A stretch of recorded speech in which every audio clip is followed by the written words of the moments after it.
Hi ಎಲ್ಲ ವಿದ್ಯಾರ್ಥಿಗಳಿಗೆ Educare Karnataka ಚಾನಲ್ಗೆ ಸ್ವಾಗತ. KCET second round choice entry ಏನಿದೆ ಅದರಲ್ಲಿ ಚಾಯ್ಸ್ 2 ಬಗ್ಗೆ ಈ ವಿಡಿಯೋದಲ್ಲಿ ಎಕ್ಸ್ಪ್ಲೇನ್ ಮಾಡ್ತಿದ್ದೀನಿ. ನಂತರ ಯಾವುದಾದ್ರು ವಿದ್ಯಾರ್ಥಿಗಳು ಚಾಯ್ಸ್ 1 ಸೆಲೆಕ್ಟ್ ಮಾಡಬೇಕು ಅಂತ ಹೇಳಿದ್ರೆ ಅದ್ರ ಬಗ್ಗೆ ಆಲ್ರೆಡಿ ವಿಡಿಯೋನ ಮಾಡಿದ್ದೀನಿ. ಅಂದ್ರೆ ಫಸ್ಟ್ ರೌಂಡ್ಗೆ ಸಂಬಂಧಿಸಿದಂತೆ ಸೇಮ್ ಪ್ರೊಸೀಜರ್ ಸೆಕೆಂಡ್ ರೌಂಡ್ಗೂ ಕೂಡ ಇರುತ್ತೆ. ಸರಿನಾ? ಅಡ್ಮಿಷನ್ ಮಾಡ್ಕೋಬೇಕು ಅಂತ ವಿದ್ಯಾರ್ಥಿಗಳು ಈ ವಿಡಿಯೋನ ಚೆಕ್ ಮಾಡಿ, ಎಲ್ಲ ಡೌಟ್ಸ್ ಕ್ಲಿಯರ್ ಆಗುತ್ತೆ.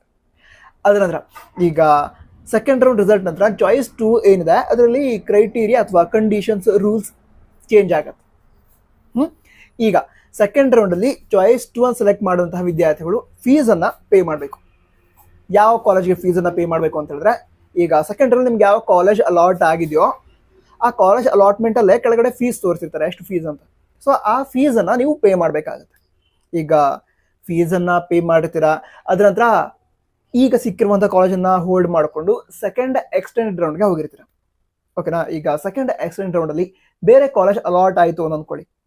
ಬೇರೆ ಕಾಲೇಜ್ ಅಲಾಟ್ ಆದರೆ ಈಗೇನು ಫೀಸನ್ನು ಪೇ ಮಾಡಿರ್ತೀರಾ ಅದನ್ನು ನೆಕ್ಸ್ಟ್ ರೌಂಡ್ ಸಿಕ್ಕಿರುವಂತಹ ಕಾಲೇಜ್ಗೆ ಕನ್ಸಿಡರ್ ಮಾಡ್ತಾರೆ.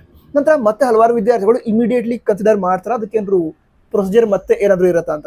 ಬೇರೆ ಪ್ರೊಸೀಜರ್ ಏನಿರಲ್ಲ. ಈಗ ಅಲಾಟ್ ಆಗಿರುವಂಥ ಕಾಲೇಜ್ಗೆ ಏನು ಫೀಸನ್ನು ಪೇ ಮಾಡಿರ್ತೀರಾ ಅದು ಕಾಲೇಜ್ ಅಕೌಂಟ್ಗೆ ಟ್ರಾನ್ಸ್ಫರ್ ಆಗಿರಲ್ಲ. KEA ಅವರ ಬಳಿ ಇರುತ್ತೆ ಅಮೌಂಟ್.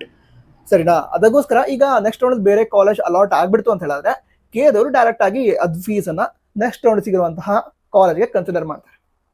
ಈಗ ಸೆಕೆಂಡ್ ರೌಂಡಲ್ಲಿ ಸಿಕ್ಕಿರುವಂಥ ಕಾಲೇಜ್ನ ಫೀಸ್, ಸೆಕೆಂಡ್ ಎಕ್ಸ್ಟೆಂಡ್ ರೌಂಡ್ ಸಿಕ್ಕಿರುವಂಥ ಕಾಲೇಜ್ ಫೀಸ್ ಎರಡು ಈಕ್ವಲ್ ಇತ್ತು ಅಂತ ಹೇಳಿದ್ರೆ ನೋ ಪ್ರಾಬ್ಲಮ್. ಅಂದರೆ ಸೆಕೆಂಡ್ ಎಕ್ಸ್ಟೆಂಡ್ ರೌಂಡಲ್ಲಿ ಸೀಟ್ ಸಿಗುತ್ತೆ, ನೀವು ಅಡ್ಮಿಷನ್ ಆರ್ಡರ್ನ ಡೌನ್ಲೋಡ್ ಮಾಡಿಕೊಂಡು ಕಾಲೇಜ್ಗೆ ಹೋಗಿ ಅಡ್ಮಿಷನ್ ಮಾಡಿಸ್ತೀರ. ಈಗ ಸೆಕೆಂಡ್ ರೌಂಡ್ ಸಿಕ್ಕಿರುವಂತಹ ಕಾಲೇಜ್ಗಿಂತ ಸೆಕೆಂಡ್ ಎಕ್ಸ್ಟೆಂಡ್ ರೌಂಡಲ್ಲಿ ಬೇರೆ ಕಾಲೇಜ್ ಸಿಕ್ಕಿದೆ ಅಲ್ವಾ, ಅದರ ಫೀಸ್ ಸ್ವಲ್ಪ ಜಾಸ್ತಿ ಇದ್ರೆ ಆವಾಗ ಈಗ ನೀವು ಪೇ ಮಾಡಿದಂತಹ ಫೀಸ್ ಮತ್ತು ಸಿಕ್ಕಿರುವಂತಹ ಕಾಲೇಜ್ನ ಫೀಸ್ ಅದರ ಡಿಫರೆನ್ಸ್ ಅಮೌಂಟ್ ಏನಿರುತ್ತೆ ಅದನ್ನಷ್ಟೇ ಪೇ ಮಾಡಿದ್ರೆ ಆಯಿತು. ನಂತರ ಮತ್ತೊಂದು ಕೇಸ್ ಕೂಡ ಇರುತ್ತೆ. ಏನಾಗುತ್ತೆ ಅಂತ ಹೇಳಿದ್ರೆ ಸೆಕೆಂಡ್ ರೌಂಡಲ್ಲಿ ಸ್ಟೂಡೆಂಟ್ಸ್ ಫೀಸನ್ನು ಪೇ ಮಾಡಿದರೆ ಆ ಫೀಸ್ ಜಾಸ್ತಿ ಇದೆ, ಸೆಕೆಂಡ್ ಎಕ್ಸ್ಟೆಂಡೆಡ್ ರೌಂಡಲ್ಲಿ ಸಿಕ್ಕಿರುವಂತಹ ಕಾಲೇಜ್ ಏನಿದೆ ಅದರ ಫೀಸ್ ಸ್ವಲ್ಪ ಕಡಿಮೆ ಇದೆ. ಅವಾಗ ಏನಾಗುತ್ತೆ ಅಂತ ಹೇಳಿದ್ರೆ ಈ ಫೀಸನ್ನು ಅದಕ್ಕೆ ಕನ್ಸಿಡರ್ ಮಾಡ್ತಾರೆ. ನಂತರ ಎಕ್ಸ್ಟ್ರಾ ಅಮೌಂಟ್ ಏನು ಪೇ ಮಾಡಿರ್ತೀರ ಅದನ್ನು ನಿಮಗೆ ರಿಟರ್ನ್ ಮಾಡ್ತಾರೆ. ಅದಕ್ಕೆ ಮುಂದೆ ಪ್ರೊಸೀಜರ್ ಇರುತ್ತೆ, ಲಿಂಕ್ ಕೊಡ್ತಾರೆ, ನೀವು ನಿಮ್ಮ ಬ್ಯಾಂಕ್ ಡೀಟೇಲ್ಸನ್ನು ಕೊಡಬೇಕು. ಅದರ ನಂತರ ಎಕ್ಸ್ಟ್ರಾ ಅಮೌಂಟನ್ನು ನೀವು ಪೇ ಮಾಡಿರ್ತೀರ ಅದನ್ನು ನಿಮಗೆ ರಿಟರ್ನ್ ಮಾಡ್ತಾರೆ. ಈ ರೀತಿ ಪ್ರೊಸೀಜರ್ ಇರುತ್ತೆ. ನಂತರ ವಿದ್ಯಾರ್ಥಿಗಳು ಇದೊಂದು ಪ್ರಶ್ನೆಯನ್ನು ಕೂಡ ಕೇಳ್ತಿದ್ರು. ಏನಂತ ಹೇಳಿದ್ರೆ, ಈಗ ಸೆಕೆಂಡ್ ರೌಂಡ್ ಏನಿದೆ ಅವಾಗ ಸಿಕ್ಕಿರುವಂತಹ ಕಾಲೇಜನ್ನು ಹೋಲ್ಡ್ ಮಾಡಿಕೊಂಡು ಸೆಕೆಂಡ್ ಎಕ್ಸ್ಟೆಂಡ್ ರೌಂಡ್ಗೆ ಹೋಗಬೇಕು ಅಂತ ಚಾಯ್ಸ್ 2 ಸೆಲೆಕ್ಟ್ ಮಾಡಿ ಫೀಸನ್ನು ಪೇ ಮಾಡಿದೀವಿ, ನಮಗೆ ಅಡ್ಮಿಷನ್ ಆರ್ಡರ್ ಕೊಡ್ತಾರಾ ಅಂತ ಕೇಳಿದ್ರು. ಇಲ್ಲ, ಚಾಯ್ಸ್ 2 ಸೆಲೆಕ್ಟ್ ಮಾಡಿದ್ರೆ ಫೀಸನ್ನು ಪೇ ಮಾಡ್ತೀರ, ನಂತರ ಫೀಸ್ ಪೇಮೆಂಟ್ ರಿಸಿಪ್ಟ್ ಅನ್ನು ನಿಮ್ಮ ಹತ್ರ ಇಟ್ಕೋಬೇಕು. ಹಾಗಂತ ಅಡ್ಮಿಷನ್ ಆರ್ಡರ್ ಈಗ ಸಿಗಲ್ಲ. ಅಡ್ಮಿಷನ್ ಆರ್ಡರ್ ಯಾವಾಗ ಕೊಡ್ತಾರೆ ಅಥವಾ ಅದ್ರ ಮೀನಿಂಗ್ ಅಂತ ಹೇಳಿದ್ರೆ ಸ್ಟೂಡೆಂಟ್ ಈಗ ಅಡ್ಮಿಷನ್ ಮಾಡ್ಕೋತಾರೆ ಅಂತ ಅರ್ಥ. ನೀವೀಗ ಸೆಕೆಂಡ್ ಎಕ್ಸ್ಟೆಂಡ್ ರೌಂಡ್ಗೆ ಹೋಗಬೇಕು ಅಂತ ಫೀಸನ್ನು ಪೇ ಮಾಡಿದ್ರೆ ಅಡ್ಮಿಷನ್ ಮಾಡ್ಕೋತಾ ಇಲ್ಲ.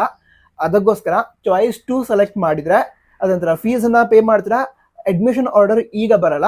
ಸೆಕೆಂಡ್ ಎಕ್ಸ್ಟೆಂಡ್ ರೌಂಡಲ್ಲಿ ನಿಮಗೆ ಕಾಲೇಜ್ ಅಲಾಟ್ ಆಗುತ್ತಲ್ವಾ, ಬೇರೆ ಕಾಲೇಜ್ ಅಲಾಟ್ ಆಗುತ್ತೆ, ಆವಾಗ ಏನು ಫೀಸ್ ಪೇಮೆಂಟ್ ಮಾಡೋದಿದ್ರೆ ಮಾಡ್ಬೋದು, ಸೇಮ್ ಫೀಸ್ ಇದ್ರೆ ಅದೇ ಫೀಸ್ ಕನ್ಸಿಡರ್ ಮಾಡ್ತಾರೆ. ಆವಾಗ ಅಡ್ಮಿಷನ್ ಆರ್ಡರ್ನ ಡೌನ್ಲೋಡ್ ಮಾಡ್ಕೊಂಡು ಕಾಲೇಜ್ಗೆ ಹೋಗೋದಿರುತ್ತೆ.